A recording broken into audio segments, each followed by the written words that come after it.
1918లో ఫ్రాన్స్‌ని చూపించడంతో movie start అవుతుంది. అది ఎలాంటి కాలం అంటే పేదవాడి బ్రతుక్కి గ్యారంటీ లేని కాలం. బలవంతుడిదే రాజ్యం, బలహీనుడిది నరకం. తర్వాత ఒక భారీ జైలు కనిపిస్తుంది. అక్కడ వందల మంది ఖైదీలు రాక్షసుల్లాగా పనిచేస్తూ ఉంటారు. వాళ్ళల్లోనే మన హీరో ఉంటాడు. పేరు జీన్ వాల్జీన్. ఇతను చేసిన నేరం ఏంటో తెలుసా? ఇతను హత్య చేయలేదు, దోపిడీ చేయలేదు.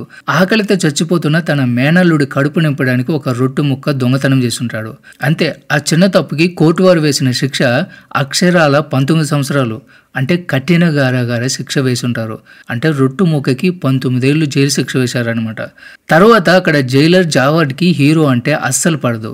రోజు రాక్షసుడిలాగా రాళ్ళు మోయిస్తూ అతనిలోని పగనంతా తీర్చుకుంటూ ఉంటాడు. హీరోని ఎంత ఏడిపిస్తే వాడికి అంత ఆనందం అనమాట. ఒకరోజు జైలర్ హీరో చేతిలో ఒక పేపర్ పెడతాడు.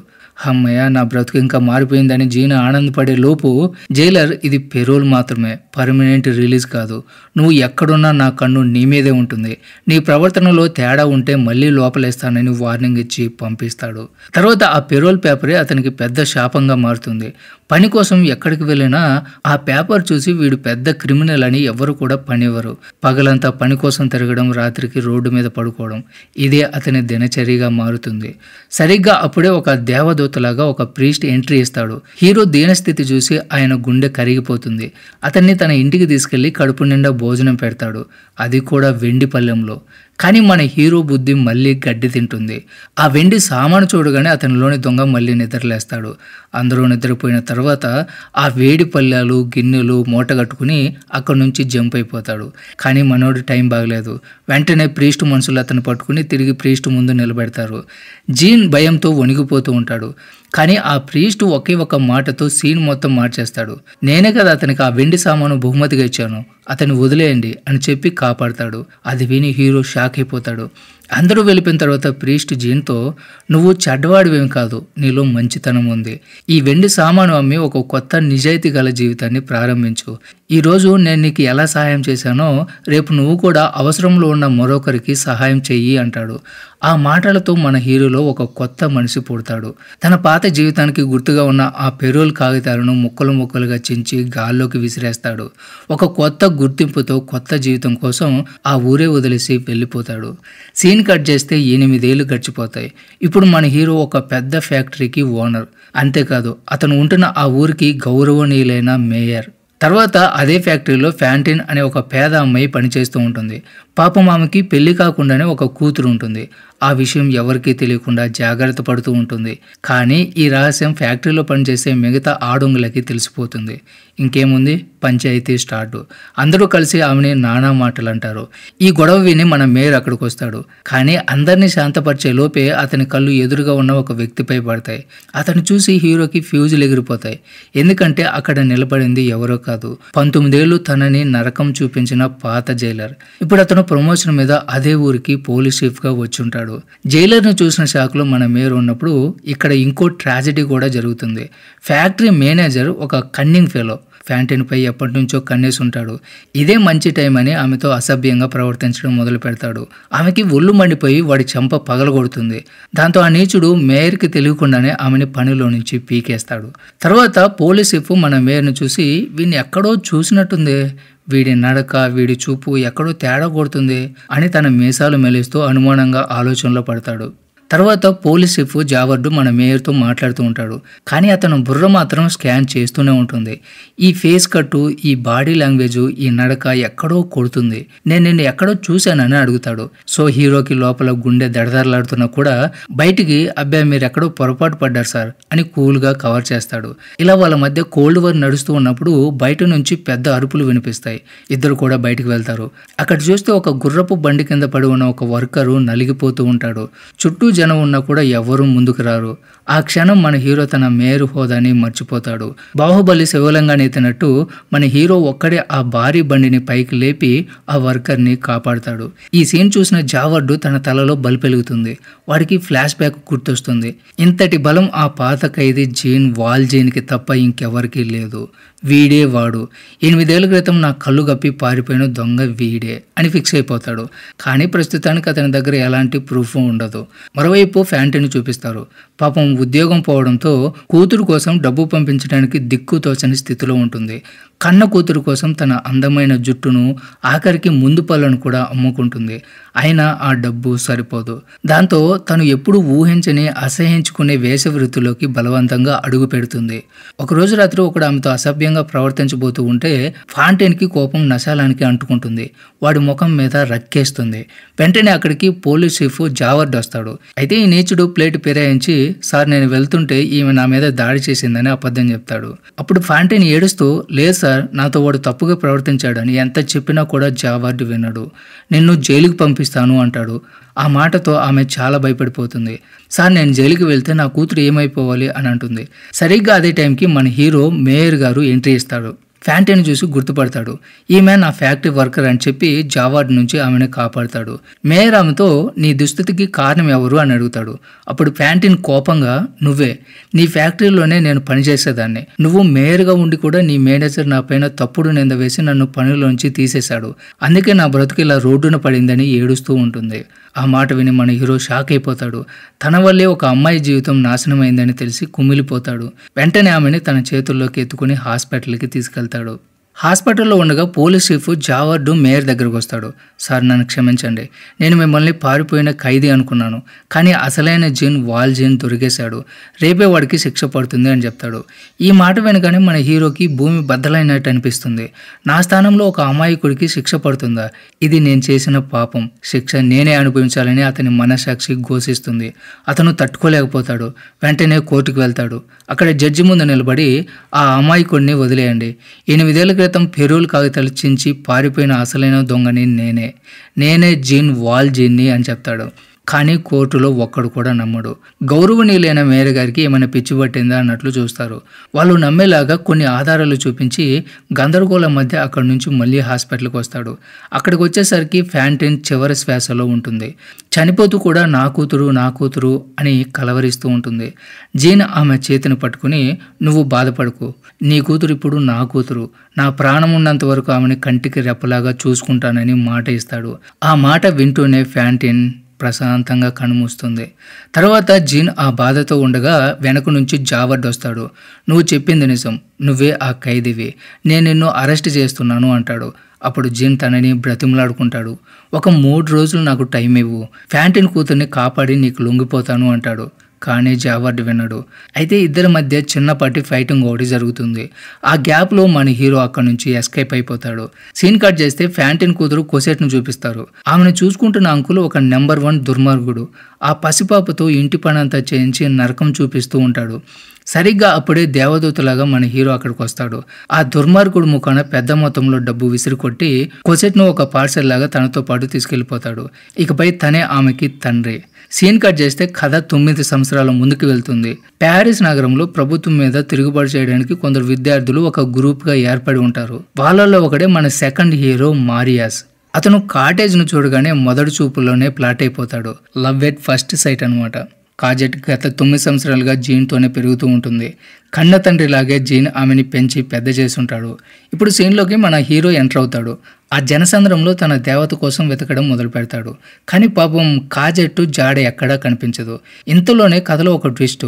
కాజెట్ అంకుల్ తన ఫ్యామిలీతో సహా ప్యారిస్కి ల్యాండ్ అయిపోయి ఉంటాడు.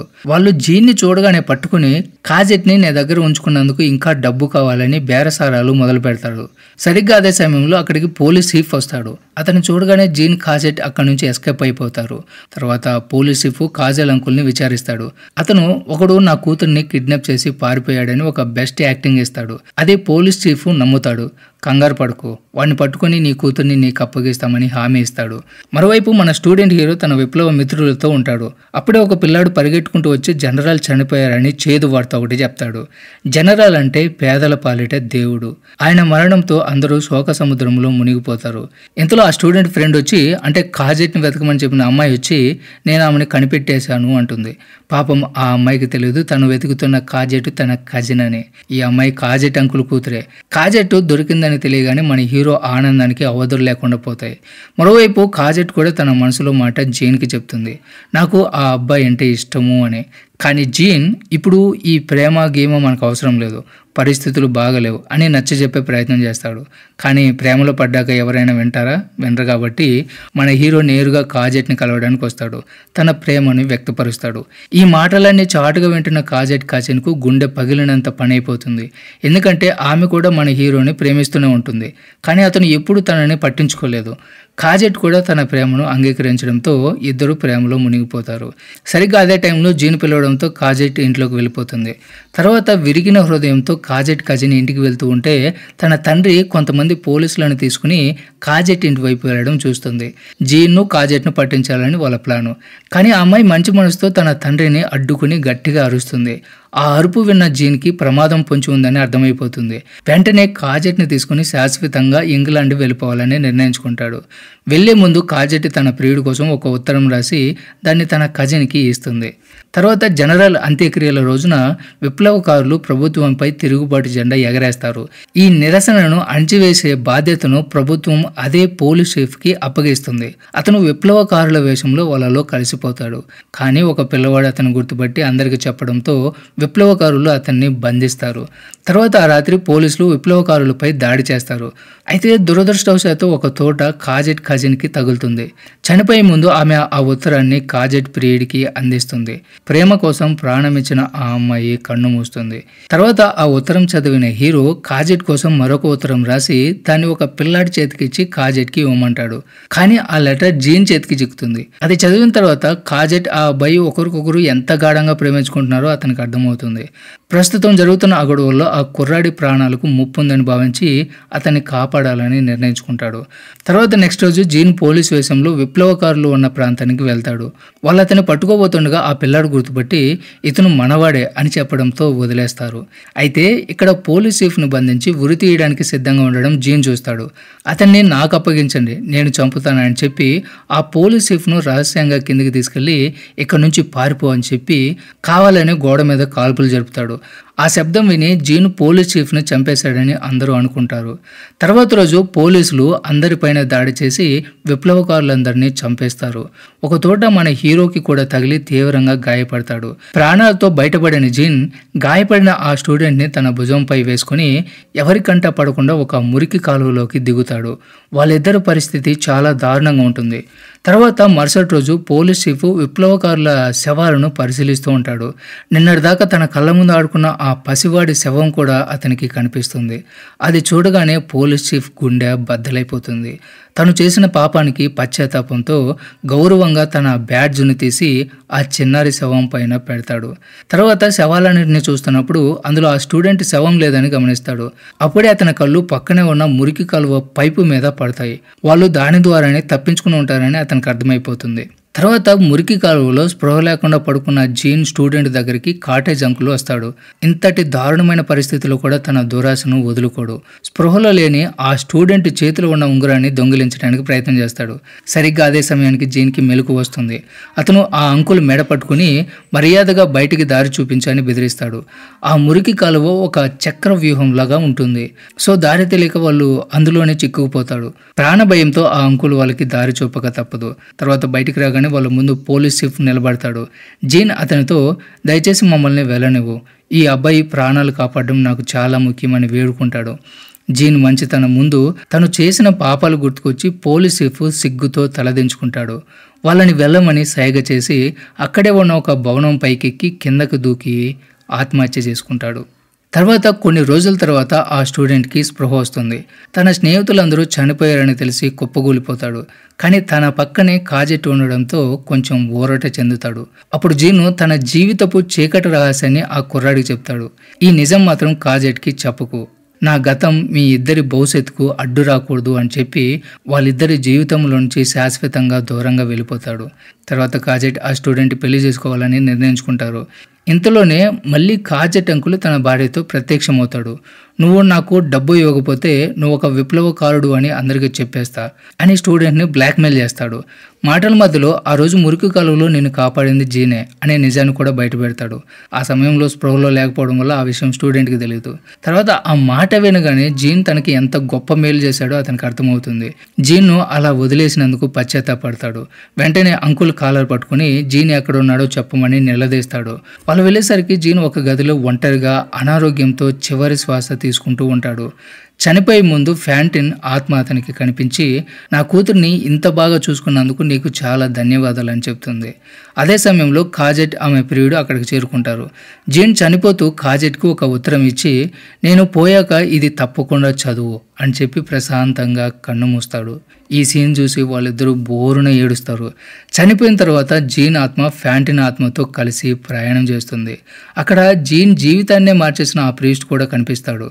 ఆ రోజు ఆ ప్రీస్టు దయతలిచి వెండి సామాను ఇచ్చి పంపించకపోయి ఉంటే జీన్ జీవితం జైల్లోనే ముగిసిపోయేది. ఇతరులకు సహాయం చెయ్యి అన్న ఆ ప్రీస్టు మాటలను జీన్ తన జీవితాంతం పాటించాడు. అందుకే ఎలాంటి బాధ లేకుండా సంతోషంగా మరణాన్ని స్వీకరించాడు. ఆ ఉత్తరంలో జీన్ తన గతం గురించి పూర్తిగా నిజాన్ని రాసి ఉంటాడు. అది చదివిన కాజెట్ తన తండ్రి లాంటి జీన్ను ఎప్పటికీ ఒక హీరోలాగా తన గుండెల్లో గుర్తించుకుంటుంది. ఈ సీన్తోనే మూవీ ఎండ్ అవుతుంది. సో ఇది ఫ్రెండ్స్ ఇవాళ video. Don't forget subscribe. Thanks for watching.